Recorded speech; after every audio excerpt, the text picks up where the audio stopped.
Hello, this is Monica Reinagel, and you're listening to The Nutrition Divas, quick and dirty tips for eating well and feeling fabulous. Thanks for joining me. Today's episode is brought to you by Kiwi Crate. Kiwi Crate develops award-winning educational projects and activities that are designed to spark your child's curiosity and creativity. Each crate includes all of the materials and the inspiration for really cool hands-on projects.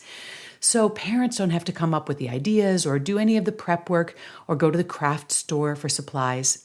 It's a fun alternative to screen time that builds kids' creative confidence. And you can try Kiwi Crate for free. Go to kiwicrate.com/diva to get your first month free today. You'll pay just $4.95 shipping. That's kiwicrate.com/diva. I've gotten a handful of questions lately from listeners wanting to know whether a certain diet or supplement would help with brain fog.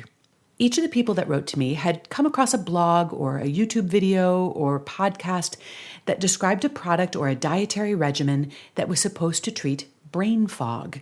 Interestingly, each one offered a completely different solution for the same problem. Although brain fog isn't a recognized medical condition, it's a term that I'm starting to see more and more frequently. It's used as a sort of catch-all to describe a wide range of symptoms. Here's a typical list of things that are sometimes given as symptoms of brain fog: low energy, fatigue, irritability, trouble concentrating, headaches, forgetfulness, low motivation, depression, anxiety, and confusion. Now, I don't know if the folks who wrote to me were online trying to find a solution for a problem that they were experiencing, or whether they simply stumbled across this list of things and thought, hey, I sometimes feel tired or blue. Maybe I'm suffering from brain fog. There are so many possible reasons that you might experience any one of these symptoms. You might feel fatigued because you have iron deficiency anemia, for example, or you might have a problem with your thyroid, or you might feel fatigued because you're not getting enough sleep at night. So if you had iron deficiency anemia, an iron supplement could help you feel much better. But if the problem is that you're not sleeping, well, then that iron supplement probably isn't going to help that much. If you're not sleeping well, it could be because you're drinking too much caffeine too late in the day. It could also be that you're drinking too much alcohol before you go to bed. Maybe your room isn't dark enough, or maybe it's that you spend the last 2 or 3 hours of every day staring at your iPad, which emits a blue light that stimulates the brain. Each of these can disrupt your sleep and leave you feeling groggy the next day. So when fatigue could be caused by such a long list of unrelated factors, how can anyone claim that their thing is the solution? And fatigue is only one of the alleged signs of brain fog. Another commonly cited symptom of brain fog is difficulty concentrating. Now, the inability to keep your mind focused on a task could be due to low blood sugar, or it might be that you have 12 tabs open on your browser and your phone buzzes or beeps every 30 seconds.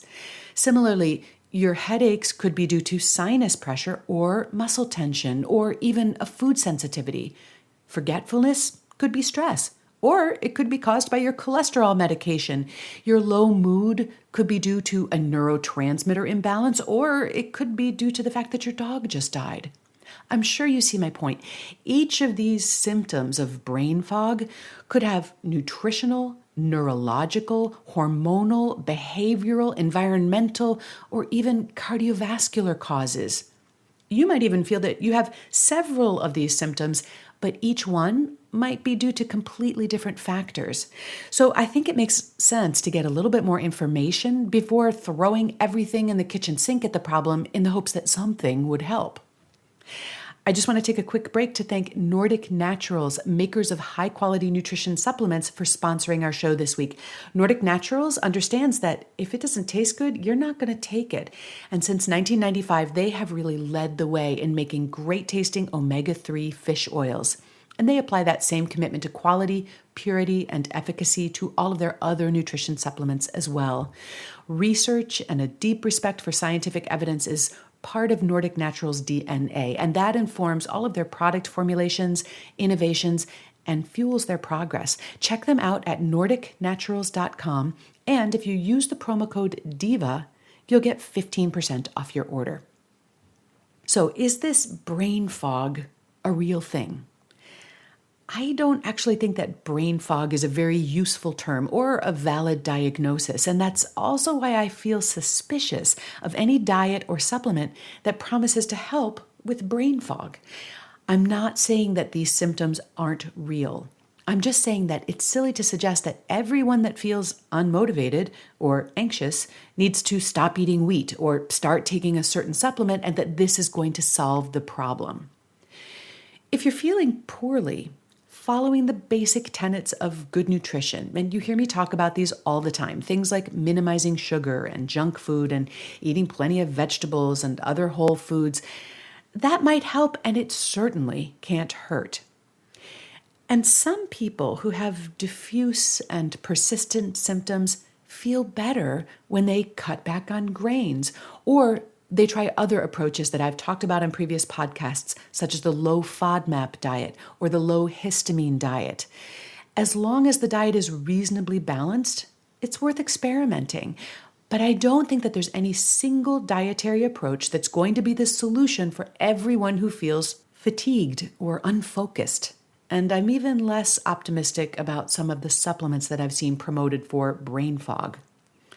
We all have blah days. If you occasionally feel lethargic or irritable or unmotivated, it may be well within the realm of normal human experience and not a condition that necessarily needs to be treated. But if these kinds of symptoms are frequent and intense enough to be interfering with your ability to live your life, it might be time to get checked out by a doctor or make an appointment with a mental health professional to see if there are issues that can be identified and resolved. Because I'd hate to see you spending $100 a month on a probiotic when it turns out that you have sleep apnea. Your comments and questions are always welcome, and I'd love to hear what you have to say about this topic. You can post them on our website at nutritiondiva.quickanddirtytips.com, where you'll also find a complete transcript of today's show, along with links to some of those other dietary approaches that I mentioned.